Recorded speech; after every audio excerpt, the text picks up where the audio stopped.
This review was made possible by contributions from viewers like you.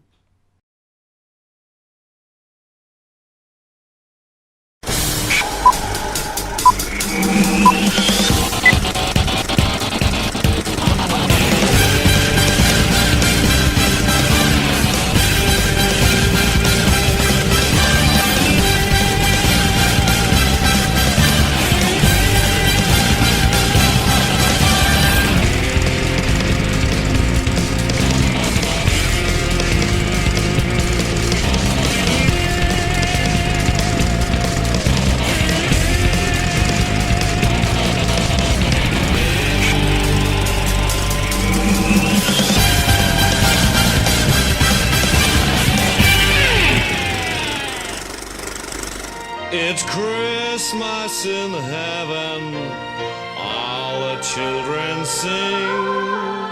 It's Christmas in heaven, hark, hark, those church bells ring. Hey guys, now before I begin today's review, I feel it only fair to give you a little bit of a warning.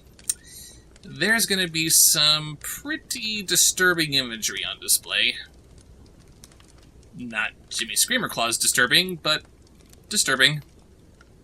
Today I'm going to review Donkey Ollie's Christmas in Heaven.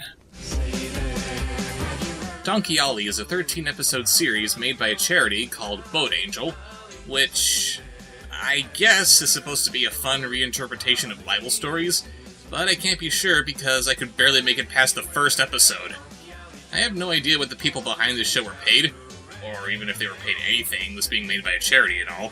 But look at this animation! It's an unholy mess! Our main character, Ollie, looks like an albino gorilla fetus with hooves. He's just hideous! Here's a quick rundown of the first episode.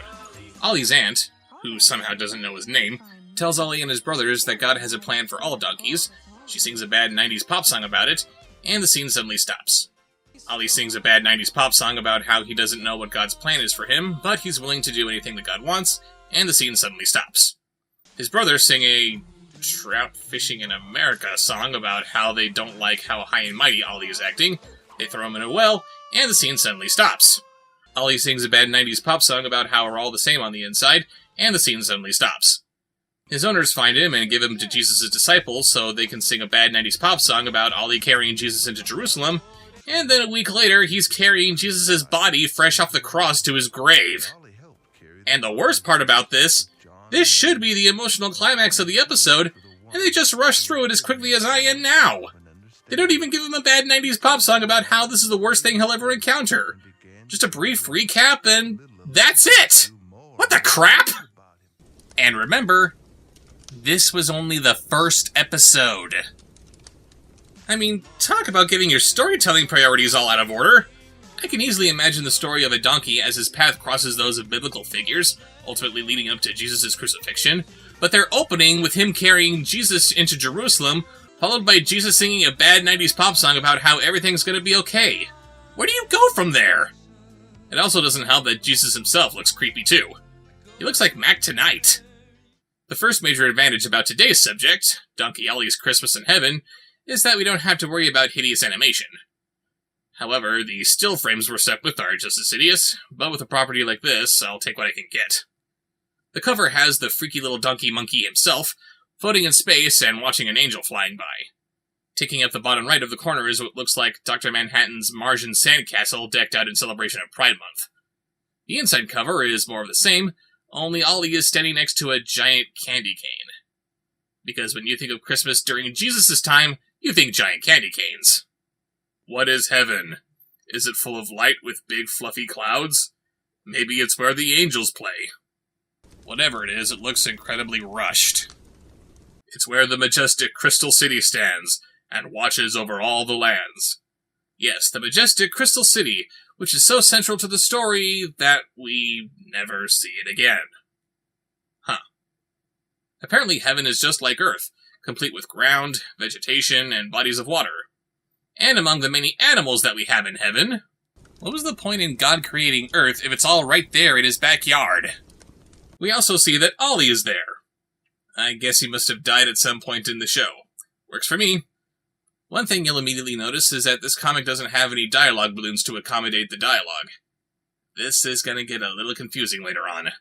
Apparently, Ollie is playing a game of tag with his brothers, Esau, Isa, and Jeremy, and Esau's bent out of shape over being it, since he's the fastest and couldn't possibly have been tagged.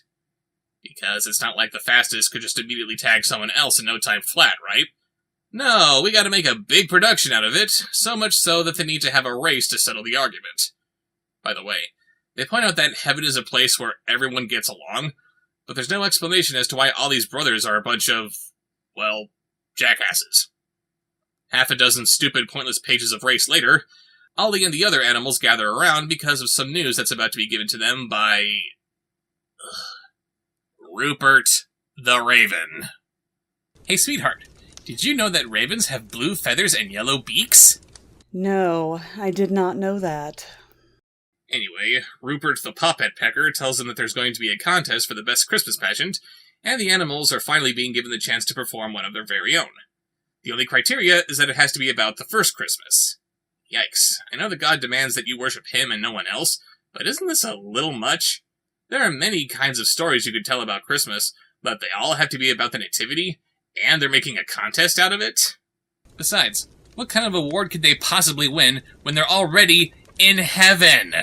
Congratulations for winning the Christmas pageant contest. Here's a free $5 gift certificate for Starbucks.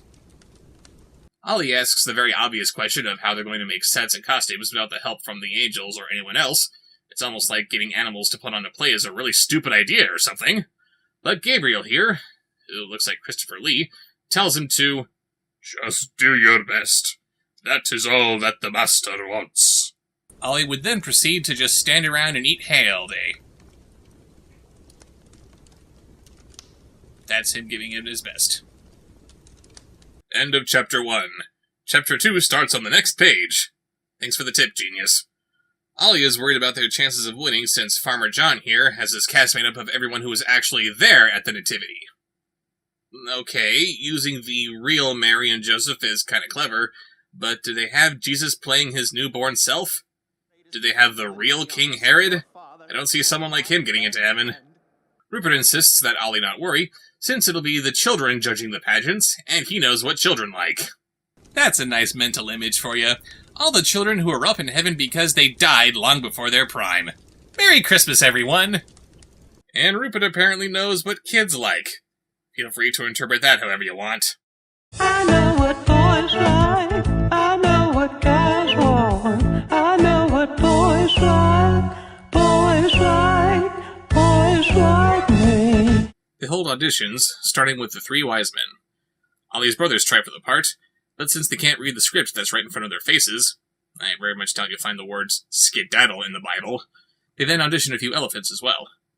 They get the parts of the wise men because of their singing and spraying the audience with water from their trunks. This means that Ollie's brothers are left to work behind the scenes, and Ollie feels bad for them. Aw, it's so sad that the attempted murderers didn't get what they wanted. Chapter 3 begins, on the next page no less, with Rupert suggesting that they prepare a big dinner for everyone. Rupert expresses some relief over the idea of the kids eating while the play is going on, since the food might distract them from a flub line or two, so I guess the dinner is supposed to act as some kind of a bribe? That's nice. They need more cream and eggs for the feast, so they enlist a couple of, are you ready for this, humans to help them. Emma the chicken leads these kids into a nearby silo, where they find hundreds of golden eggs, all of which are bigger than they are. The Lord has blessed all of us with fruitfulness. Now you can make the best gingerbread ever! If by best you mean least edible. Yeah, along with bribing the judges with food, they also want to make Jesus' stable into a giant gingerbread house. Tasty and completely tasteless. And fine, you want to tell me that the chickens who get into heaven produce more eggs than earthbound chickens? I'll buy it. But why golden eggs? You can't eat them, they can't be fertilized to become more chickens, unless you count their monetary value, and what purpose does money have in heaven? They're completely worthless. We then cut to another donkey named Ruthie, as she directs the choir of angels, made up of dolphins. Because dolphins are the animals you want singing God's glory. Ruthie goes to the stage where the animals' pageant will be held, and judging from the amount of hay bale seats that are available, I guess they're expecting a low turnout. They've also set up giant candy canes amid the seating to, I guess, keep the theme consistent. And don't get me wrong, there's something that says you can't do both a secular and a religious Christmas. It's just kind of weird imagining Frosty the Snowman saying, "Happy birthday!" to baby Jesus. Ruthie finds John arguing with Ollie because he needs some of the animals for his pageant, but since the animals are putting on their own pageant, he's stuck having to put people in animal costumes. And now I'm confused again. Are Ollie and his friends the only animals in heaven? Why? John tells them to not even try, since he always wins anyway. I thought this was the first time they started doing this contest. And Rupert sings a song that we thankfully don't have to hear, in which he basically says, "Oh, it's on, bitch!" Then the other animals chime in, telling him to piss off. It is a place where everyone gets along. John stomps off in a huff, leaving the animals alone to continue their production. He has won so much, I think he believes it's his right to win. Why, even on Earth people learned to talk turns to help others. I don't know about you, but I never learned to talk turns to help others. This is why you hire editors, people. Apparently, the animal count in heaven is pretty low, since the animals need to cast humans for the animal roles. Okay, now this is getting creepy. One of the sheep comments how it's more comfortable wearing a robe made of wool than simply having the wool on your own body. That's like being more comfortable while wearing Ed Gein's skin suit than just having your own skin. Then they start dancing on stage as they sing a song about being as special as humans. I didn't know you could turn Animal Farm into a Christmas special, but here you go. But the animals still have a problem. Who should they get to play Jesus? One of the sheep suggests someone named Tiny, but before we can find out who Tiny is, the comic suggests that we turn the page to start chapter 4. Great advice, dipshit. We then cut to Jesus and his disciples enjoying a little fishing, and they're all talking about what's going on with the pageants and John's feelings of entitlement. Except for Jesus himself, who is more focused on his fishing. Catch and release, catch and release. Just once, I'd like to be able to fry up a few of these little fellows. You're Jesus! All you need is one of those little fellows, so you can turn it into an entire school if you wanted! Or does it only work if you have bread? No, instead, Jesus decides to turn their chairs into some fruit, a cupcake, and a donut. Okay. And he reiterates that the entire point of the animals putting on their own pageant is so that they might tell the story from their perspective, and if they win, then that's that. Yeah, remind me again what the point was in making this a contest? You want to give the animals a chance to express themselves, fine, but clearly this is only bringing out unneeded animosity. And again, for what? So far they haven't explained what is to be won in this contest, and it's very hard to imagine what kind of a prize can be won when you're already in paradise. What could there possibly be left to gain? Jesus and his disciples take a casual stroll out onto the water, and Peter sinks because... I don't know, that's just his thing. Why would he think that he couldn't follow in Jesus' watery footsteps with the rest of the disciples, especially now that, again, they're already in heaven? We jump back to John, who's having a hard time building his sets. His wife tries to remind him that not everything in life is about winning, but according to him, winning is the only thing that matters. Was St. Peter just asleep when this jerk slipped through the pearly gates? His wife then tells him to stop being a dick, while pointing out that she's not his wife. I guess you can get divorced in heaven? We jump back to Rupert and Ollie, looking for Tiny in the swamps of heaven.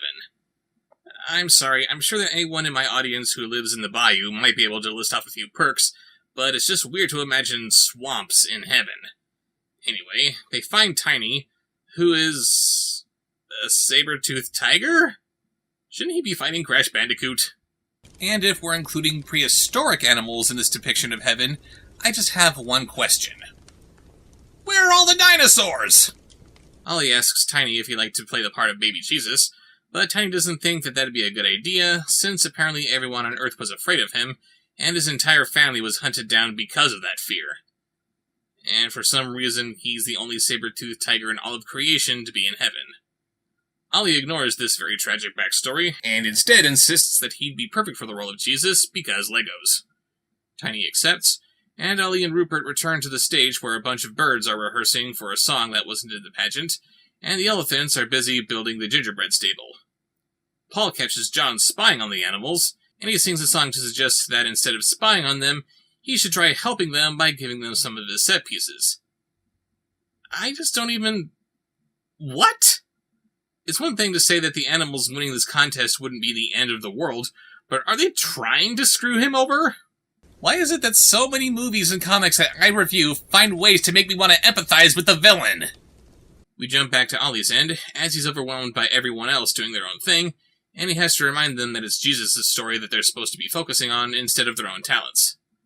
And he proceeds to show off the little tiger cub he drafted to play Jesus, then Tiny sings a song about how he's going to be the best Jesus ever. Naturally, Ollie does nothing to reiterate his point that these animals are not supposed to be on stage for the sake of showing off like he just said, because why should things start making sense now? Following Paul's advice and living by the golden rule, i.e. treat others as you would like to be treated, John decides to donate some of his set pieces to the animals. And for his trouble, he's rewarded with getting hurt when he loses control of his wagon, being given a wedgie by one of the elephants and tossed into a nearby river, and subsequently humiliated by the dolphins. The moral, boys and girls? Never help anyone. Ever. He goes back to working on his own pageant, when Jesus and his disciples come by to say how awesome it was to shoot himself in the foot like he did. John reiterates that he still has a problem with so many of the animals being absent from his production, and James and Peter offer him some help by... inviting him aboard a flying cloud, which is apparently how they get around so fast. Yes, it's one of the perks of management. Anyway, they take John to a hidden valley which has more than all the animals he'll ever need for his pageant. Okay, what was the point of Ollie and his company having to hijack his animals when they could have just come to this valley to get new animals this whole time? I was foolish to think that if I gave to others, I wouldn't have everything I needed. I was missing the whole spirit of Christmas. That God loved the world and gave his only begotten Son so whoever believed would have heaven eternally. And not miss all of this. So, one jerk is forced into doing one good thing, and he's rewarded with everything he's ever wanted and more? Merry Christmas? John sees a boy nearby and asks for his help in getting the animals back to his pageant, and after a long and pointless telling of his backstory, brought to us by a thought bubble they can both actually see right in front of them, he agrees, and they begin their journey back. Ollie resumes work on his pageant, and Rupert flies around heaven to distribute some posters for it, as well as building up some buzz by word of mouth. He approaches one boy who has heard of Ollie and the rest of the principal cast, but not of Rupert himself. I'm going to be the narrator. If it wasn't for me saving their hides, I doubt if any of them would have made it to heaven. That's an awfully strange way of being proud of their deaths. He goes on singing about all the times he's helped them in the past, one of which is a scene from the first episode I talked about before. He wasn't actually there. As such, I'm going to assume that he wasn't there during these other events, but since he's one of the main characters, it's completely forgivable that he's full of shit. Lying's only bad when you're human, you see. We jump back to John, still trying to get his animals home, when his son Jehu shows up to tell him to let the whole thing go. You know what? Screw it. Let's just forget about the whole thing. You really want Donkey Ollie to win so badly? Why even bother with a pageant? Just give him the grand prize right now. I mean, hey, he deserves it because he's Donkey Ollie! I'm not kidding. That's pretty much Jehu's entire argument for why John should just give up. John asks if he's really been that bad, and Jehu replies with, "You're just enthusiastic. Well, this year, let's be enthusiastic for Ollie." And that's all he needs to drop everything and go home. I agree wholeheartedly with Anton Ego's remarks at the end of Ratatouille, in that new talent and new creations could certainly use some people in their corners, but you don't do that by having the old and established just give up so the new succeeds by way of being the only game in town.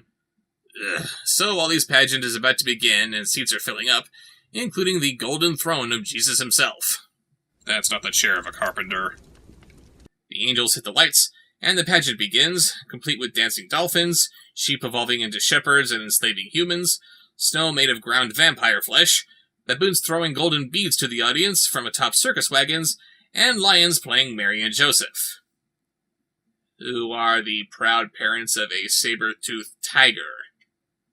Okay, fine, so Joseph wasn't Jesus' biological father, but I've never seen a nativity that looked like Mary was getting a little something on the side. While this orgy of ridiculousness continues, we get one little shot of Ollie lamenting over everyone petting their part, and that's literally the last we ever hear about it.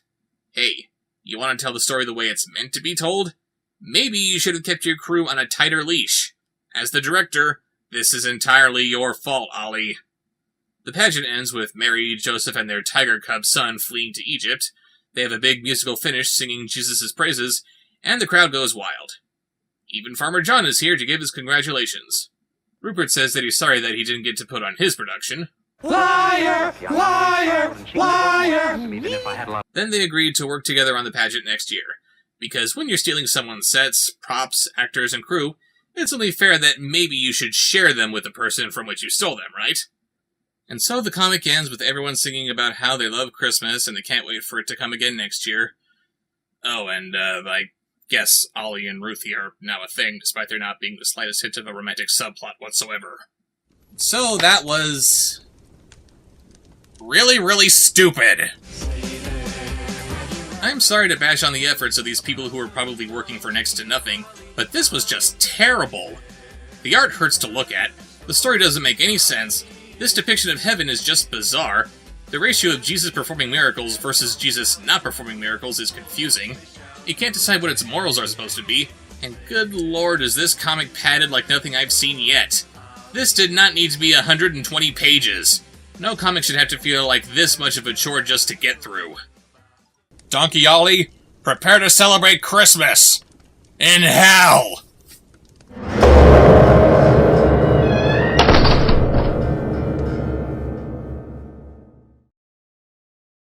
It's Christmas in heaven, all the children sing. It's Christmas in heaven, hark, hark, those church bells ring. It's Christmas in heaven, the snow falls from the sky. But it's nice and warm and everyone looks smart and wears a tie.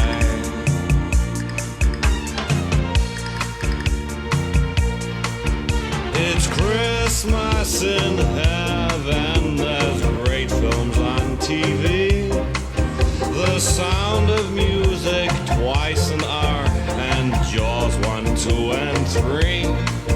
There's gifts for all the family, there's toiletries and trains. There's Sony Walkman, headphone sets, and the latest video games. It's Christmas in heaven. Hip, hip, hip, hip, hip, hooray. Every single day is Christmas Day. It's Christmas in heaven. Hip, hip, hip, hip, hip, hooray.